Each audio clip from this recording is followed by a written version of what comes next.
Good morning, everyone. Good morning, Rabbi. We're learning Mishnah Pesachim, Perek Zayin, Chapter 7, Mishnah Yud Aleph, Mishnah 11. Okay, so we know that the main mitzvah of the Korban Pesach is to eat it, to eat its meat. And meat, in this context, means anything that's edible from the animal should be eaten. So how do we define what's called edible, what's not called edible? So, Kol hanecha b'shar hagadol. Whatever is edible by a large ox, that means a fully grown ox, ye'ochel begedi harach, can be eaten in a tender gedi, which means a lamb or a kid. The Korban Pesach can be brought either from a lamb, right, sheep, or from a goat, a kid. But it's supposed to be brought from a young one. Now, when you deal with a young lamb or goat, it's almost a lot of its body is very soft. A lot of its whole skeleton is made out of soft tissue at that point in time, and therefore it's possible you can eat a lot of it. You can eat an awful lot of it. The thing is, though, at a certain point of time, it grows up. Those things get hard, and then they're not edible. So the way you determine what's considered meat, what's considered edible, by a young gedi, by a lamb or a kid, even though, right now, there's a lot of things that are actually edible because they're soft.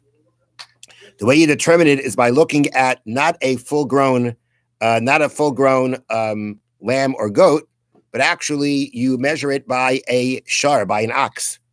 Whatever, by the time the ox matures physically, it's considered edible.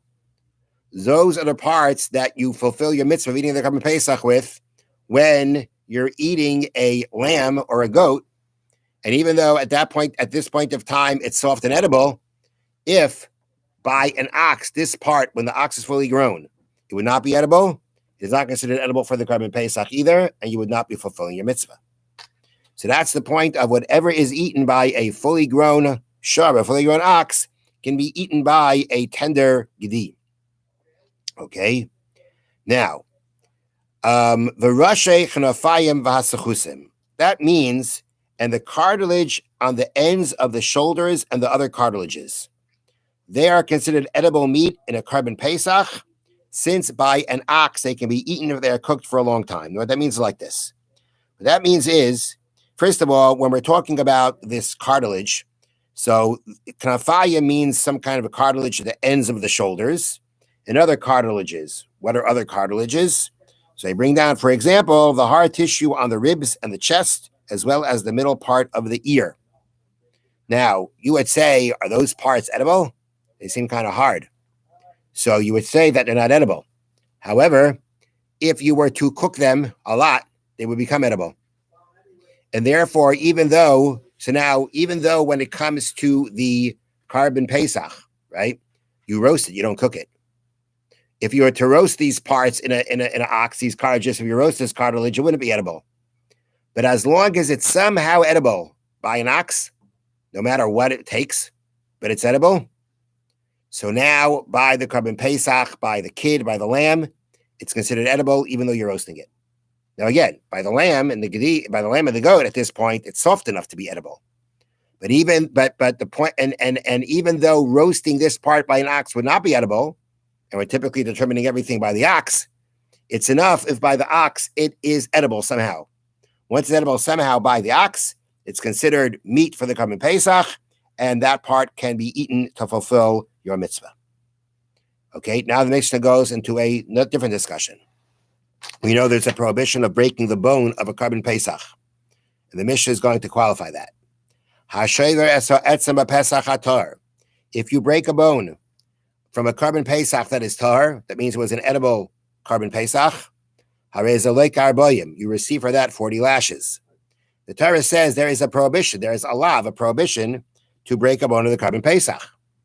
And the rule is that the general rule is that when you transgress a prohibition, or at least an act of prohibition, then the halacha is that the punishment for that is malchus, which means lashes. The Torah says that the lashes should be by the number 40, which really means 39. But as the Mishnah and Mesachas Makkah say, the Bezdin, the rabbinical court that's going to administer this corporal punishment, is going to determine how many lashes you can actually take.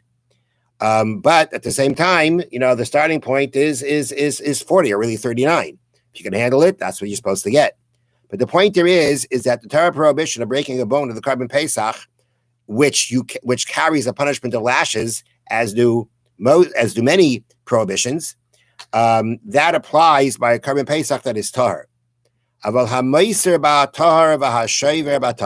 However, if let's say we're talking about somebody who leaves over from the Karban Pesach meat, that's also a prohibition. The Torah says you may not leave over any of the meat. Anything that's edible may not be left over. It has to be eaten. That's also a prohibition. However, if you do that by a tahar, even by a Karban Pesach that is tahar, that is pure, or let's say you break a bone of a Karban Pesach that became impure. It became impure, which means it became invalid, and you break a bone then from that carbon. In that situation, you do not receive the lashes. The wording is you don't get 40. You don't get any. Just that when you talk about lashes, the Mishna calls it 40. But if you don't get it, because the Torah exempt you from it, you don't get any of them. So when we talk about these two cases, the Torah prohibition is not, the punishment of lashes does not apply. Now, so again, if you break the bone of a Karban Pesach that is tar, you would get lashes. Break the Karban Pesach of a bone from a Karban Pesach that is tameh, you don't get lashes. That difference is based on words, verses in the Torah. We derive from the words of the Torah that if the Karban Pesach is tameh, is impure, the halacha is the prohibition of breaking its bone does not apply. Interestingly, that applies even as far as when you can bring the Karban Pesach in a state of tumah, as we learned previously. Let's say all the Kohanim became tameh. Let's say the majority of the people present became tameh. Then we say you can bring the Karban Pesach in a state of tumah. Once the Karban Pesach is in a state of tumah, even if it's kosher, if it's valid, the prohibition of breaking the bones doesn't apply. That's what we derive from the Torah. The Torah said the prohibition of breaking the bone, it only said it by a Karban Pesach that is Torah, that is pure, which is what the Torah is that's what the Torah itself is talking about. Now, getting back to the other part, one other thing I think it's important just to know halacha when it comes to breaking the bone of Karban Pesach.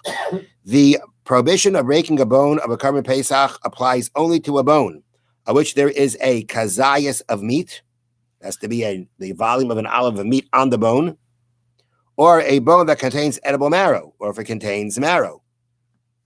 If a person breaks a bone without meat or marrow, he does not receive lashes. So that's an important thing to know. Breaking the bone that doesn't have it, if it doesn't have marrow in it, if it doesn't have meat on it, then you don't get lashes for that. Now, the other case of the Mishnah was that you don't get lashes, even though there is a prohibition involved, is when you leave over from the Karban Pesach. If you leave over anything edible from the Karban Pesach, you're not allowed to. It's a prohibition. Now, still, there's no lashes to it, the Mishnah says. Even though the animal could have been tar, it's a perfectly good Karban Pesach. If you leave over from it, which you're not allowed to do, you transgress the prohibition of leaving over from the Karban Pesach. Even if you did that, you still don't get lashes. The reason for that is because of a rule called lav hanita klase. If the prohibition that we're dealing with can be corrected, what follows from its transgression is a positive commandment what to do with it next, which is, so to speak, the way to correct it or deal with it afterwards. There is no punishment of lashes. In the case of leaving over from the Karban Pesach, the Torah says you may not leave over, and if you do leave over, what do? You burn it. So that means that following the prohibition comes a positive commandment, what to do with it. That's a lav, that's a prohibition. You clearly transgressed the prohibition, but it is now connected, it is now followed by a positive commandment, what to do with it. And if that's what happens, there's no lashes. No lashes. It's like, I guess the way to look at it is that the positive commandment in some way rectifies what you did, and therefore you don't get lashes. You don't completely rectify it, but rectified enough that you don't get lashes. Perhaps that's the understanding behind it. But that's the rule. The rule is that even though we're talking about a prohibition that should essentially carry the punishment of lashes, if that transgression is followed by a positive command, is followed by a mitzvah, a positive commandment to kind of to deal with what you did wrong, then there's no lashes. Another example of that is stealing. If you steal something, you don't get lashes for it. Why? Because the Torah says if you steal it, you got to return it. The Torah says straight out, you shall return it. So since it's followed by a positive commandment, there's no lashes for it. And that's why here we say that when you leave over from the animal, even though it was a perfectly valid Korban Pesach, nonetheless, there's no lashes for it because it is a prohibition that is connected to a positive commandment. Have a wonderful day, a wonderful Shabbos. Thank you. Thank you, Rabbi. What does it mean by breaking a bone?